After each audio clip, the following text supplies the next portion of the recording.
आपण मन को जुहार। आपण देखुचन कुशल सेना यूट्यूब चैनल। आसुन देखमा पश्चिम ओडिशार मुख्य खबर।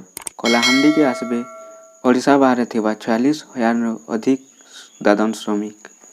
बरगढ़ फिरबे 328 जन श्रमिक आउ बरगढ़ रो जीवे 1651 जन श्रमिक।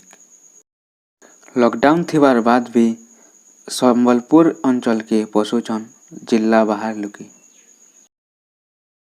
केन्दुपतर कर्मचारी संघर विरोध चाकरी हराबे 1500 सर्जिनाल कर्मचारी। भीमसार मेडिसिन वार्ड रे बेडसीट नानो निजर घरु आणुछन बेडसीट रोगी माने। संबलपुर नु लॉकडाउन नियम न मानि करी 204 जन जरिमाना गणले।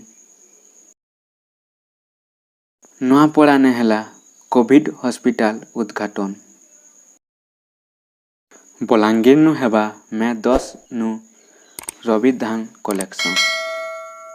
अमाभना नु थिबा ओडिशा छत्तीसगढ़ सीमा के बंद करबार लगी निष्पत्ति नेले जिल्लापाल। सोहेला ब्लॉक ठिकादार संघ पक्षनु मुख्यमंत्री रिलीफ पांटी के 28 लाख टंका दान करा जायछि। अम्बाभना रे 29 जन देले निजर रकत। सोहेला रे आरंभ हेला रक्तदान शिविर। अग्निशम विभाग द्वारा विशोधन हेला बरगढ़ रो 19 वार्ड अंतर्गत इंडस्ट्रियल एस्टेट। करामार लगी बरगढ़ रे कांग्रेस रो जिलापाल निकट रे क्षतिपूरण दाबी।